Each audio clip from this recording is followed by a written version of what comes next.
Peran guru dalam manajemen kurikulum dan manajemen kesiswaan. Berbicara tentang manajemen kurikulum, kita harus memahami dulu apa itu kurikulum. Kurikulum itu merupakan plan for learning, artinya sesuatu yang direncanakan untuk dipelajari siswa. Dalam hal ini, itu ada pandangan lama yang berbeda dengan yang pandangan modern. Kalau pandangan lama, kurikulum itu dimaknai sejumlah mata pelajaran yang harus ditempuh. Tetapi berdasarkan Undang-Undang Nomor 20 Tahun 2003, muncul pandangan yang lebih modern, yaitu merupakan seperangkat rencana dan pengaturan mengenai tujuan, isi dan bahan pelajaran, serta cara yang digunakan untuk mencapai tujuan pendidikan. Oleh karena itu, komponen kurikulum itu mencakup yang pertama tujuan yang harus dicapai, yang kedua isi dan pengalaman belajar yang harus diperoleh siswa, yang ketiga strategi dan cara yang dapat dikembangkan, yang keempat evaluasi yang dirancang untuk mendapatkan informasi terkait pencapaian tujuan. Nah, untuk evaluasi ini bisa merupakan evaluasi hasil belajar maupun evaluasi pelaksanaan pembelajaran.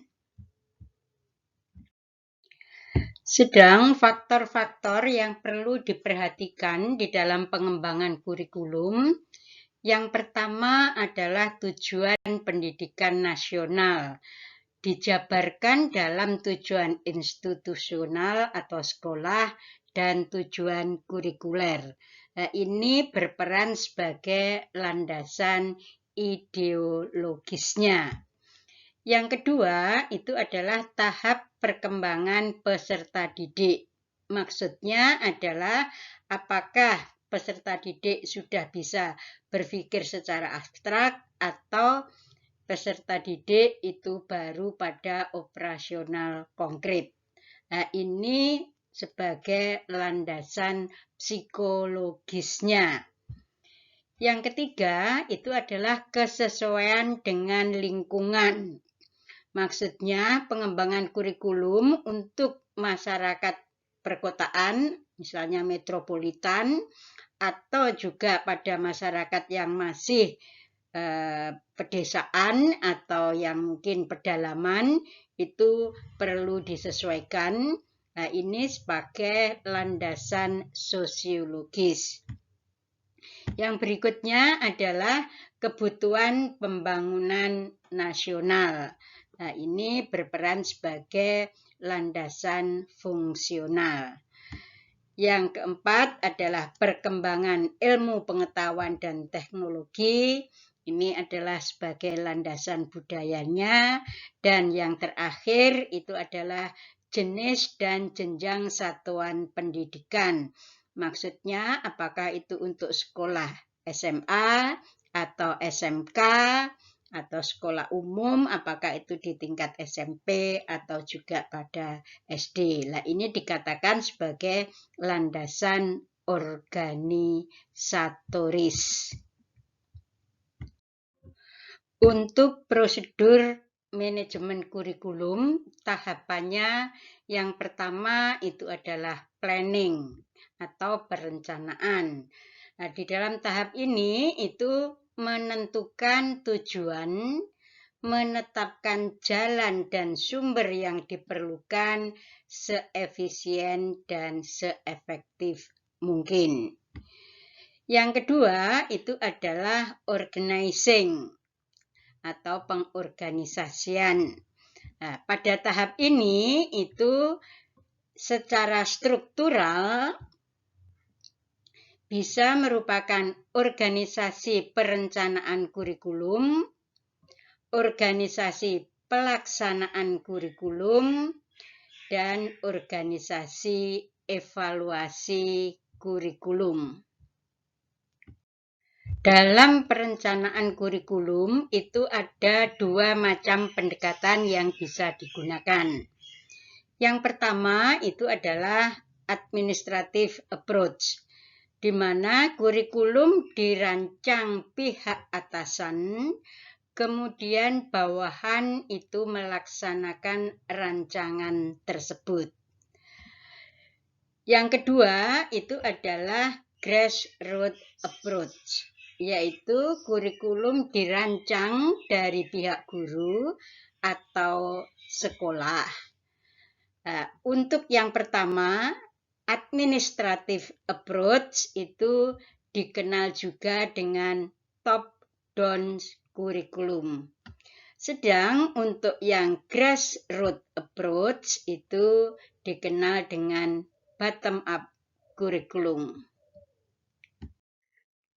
Tahap perencanaan itu meliputi beberapa kegiatan. Yang pertama itu adalah menyusun kalender akademik atau kalender pendidikan, sehingga kita kenal adanya istilah KALDIK. Yang kedua adalah menganalisis mata pelajaran, sehingga kita mengenal istilah AMP. Yang ketiga, menyusun program tahunan atau PROTA yang kemudian dijabarkan dalam program semester atau PROSEM, bahkan ada yang menyebutnya sebagai PROMES. Yang keempat itu adalah menyusun program satuan pelajaran atau PSP. Yang kelima itu adalah menyusun rencana pelaksanaan pembelajaran atau RPP. Di antara kegiatan-kegiatan ini, kita bisa melihat bagaimana peran guru itu di dalam pengembangan atau manajemen kurikulum. Karena paling tidak di sini 4 di antara 5 ini adalah semua itu tergantung pada guru. Sedang di dalam penyusunan kalender pendidikan itu bersama-sama dengan kepala sekolah atau juga bersama-sama dengan staf tata usaha. Sehingga di dalam pengorganisasian perencanaan kurikulum itu untuk kepala sekolah itu bertugas atau bertanggung jawab dalam perencanaan kalender pendidikan atau KALDIK. Yang kedua itu memberi pengarahan penyusunan PROTA dan PROSEM bagi setiap guru mata pelajaran. Sedang untuk guru itu yang pertama mengembangkan PROTA dan PROSEM, yang kedua menyusun RSP dan RPP, serta menyiapkan program remedi bagi yang belum memenuhi standar dan program pengayaan untuk menambah wawasan bagi siswa yang capaiannya di atas rata-rata. Tahap ketiga itu adalah staffing, yaitu bagaimana menempatkan suatu personil. Nah, di dalam staffing itu pada hakikatnya adalah pemilihan personil untuk melaksanakan tugas yang dikelola atau bisa kita katakan pembagian tugas untuk setiap personil. Yang keempat itu adalah controlling. Dalam proses controlling ini dilakukan pengecekan sejauh mana tujuan itu telah tercapai. Dalam pembagian tugas guru itu perlu diperhatikan beberapa hal. Yang pertama itu adalah prinsip yang digunakan, yaitu prinsip kebersamaan, keadilan, dan kesepakatan. Artinya jangan sampai antara guru yang satu dan guru yang lain itu terjadi ketimpangan. Kemudian di dalam pembagian itu berdasar pada yang pertama kesesuaian dengan bidang keahlian dan minatnya. Maksudnya apa? Jangan memaksa memberikan tugas guru itu yang bukan bidang keahliannya. Karena di lapangan sering terjadi itu karena kekurangan guru, maka yang bukan bidang keahliannya itu guru dipaksa untuk mengajarnya. Yang kedua, itu harus memperhatikan beban tugas minimal. Nah, dalam hal ini itu berkorelasi dengan keadilan. Maksudnya apa? Karena beban tugas minimal guru itu untuk saat ini adalah 24 jam ya, dan untuk mengajarnya. Jangan sampai nanti misalnya guru yang satu itu kurang tetapi guru yang lain itu berlimpah sehingga untuk memenuhi beban minimal guru itu harus mencari tambahan di sekolah yang lain. Bila kesemuanya itu dipenuhi, maka guru itu akan bisa melaksanakan kurikulum itu dengan mantap. Kurikulum yang akan diterapkan suatu sekolah itu perlu dilakukan pengkajian. Nah, di dalam pengkajian itu ada 5 aspek yang perlu diperhatikan. Yang pertama itu kurikulum itu disediakan untuk siapa? Maksudnya kita perlu mempertimbangkan tentang perkembangan, kemampuan, dan minat siswa. Yang kedua itu kurikulum itu diberikan untuk membantu menjadi apa? Nah, untuk ini kita perlu melihat apa yang menjadi kompetensi lulusan di dalam kurikulum tersebut. Yang ketiga, hal-hal apa yang tercakup di dalam kurikulum. Yang keempat, bagaimana melaksanakan kurikulum. Yang kelima, bagaimana cara mengetahui hasil kurikulum. Sehingga sebelum diterapkan, itu harus dikaji apakah memenuhi kesemuanya ini. Kalau ada yang belum terpenuhi atau belum diketahui, maka perlu ditinjau kembali. Sekarang bagaimana peranan guru dalam manajemen kesiswaan? Untuk itu kita perlu melihat dulu tentang manajemen kesiswaan itu pengertiannya apa. Manajemen kesiswaan itu merupakan layanan yang memusatkan perhatian pada pengaturan, pengawasan, dan layanan siswa baik di dalam kelas maupun di luar kelas. Ada 4 prinsip manajemen kesiswaan. Yang pertama itu adalah siswa harus diperlakukan sebagai subjek, bukan objek. Sehingga dilibatkan dalam pengambilan keputusan terkait kegiatan mereka. Maksudnya, hal-hal yang melibatkan siswa, maka untuk memutuskannya, perwakilan siswa itu perlu diajak bicara. Yang kedua itu adalah prinsip keberagaman siswa. Maksudnya, sekolah harus memfasilitasi kegiatan yang beragam agar siswa dapat berkembang secara optimal. Yang ketiga itu adalah prinsip motivasi belajar. Maksudnya, sekolah mengusahakan agar suasana belajar itu menyenangkan bagi siswa. Yang terakhir yaitu prinsip pengembangan secara komprehensif. Maksudnya, pengembangan potensi siswa menyangkut baik ranah kognitif, afektif, dan psikomotor.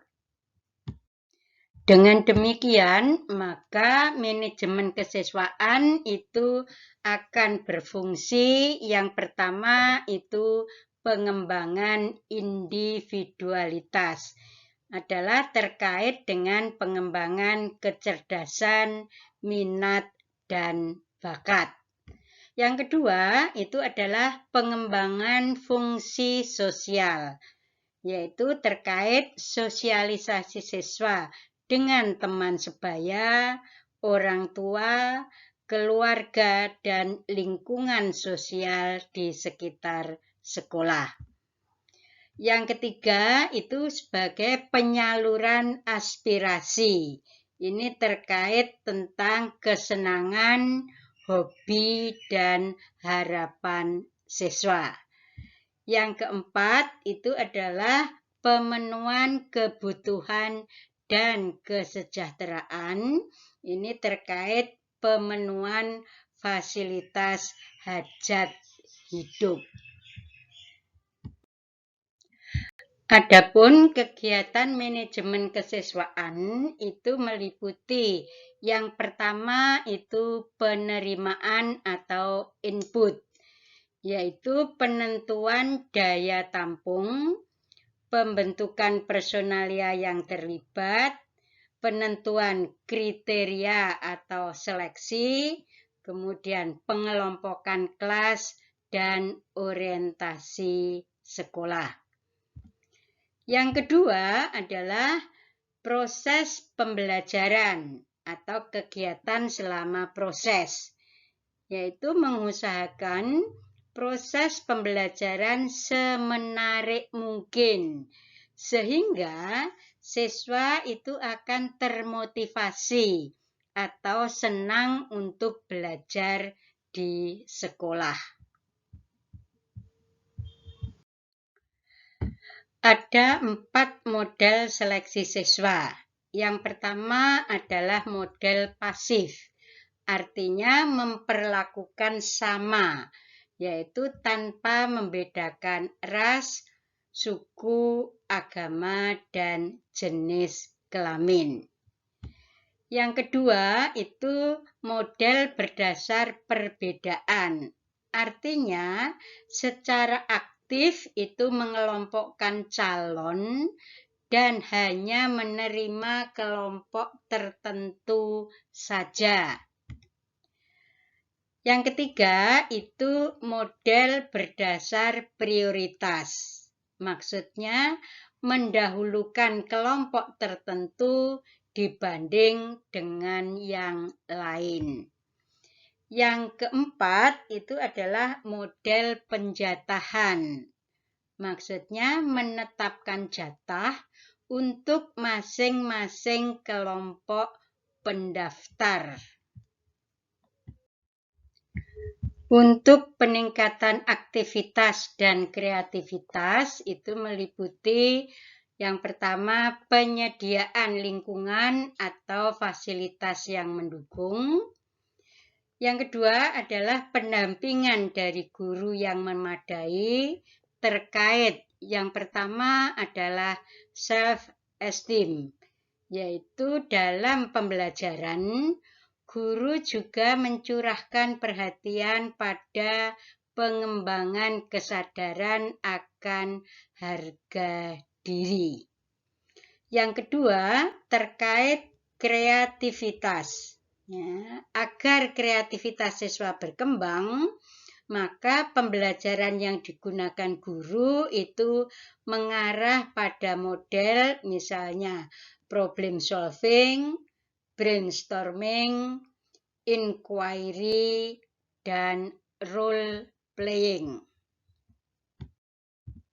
Yang ketiga adalah critical thinking atau berpikir kritis. Maksudnya, guru harus memberi kesempatan siswa untuk berpikir kritis baik dalam kegiatan kurikuler, ko-kurikuler, maupun ekstrakurikuler. Yang keempat, value dan moral development. Maksudnya, pengembangan kepribadian siswa menuju self-actualization. Yang kelima itu multiple talent atau multi-intelijensi. Maksudnya diharapkan pengembangan sebanyak mungkin potensi siswa.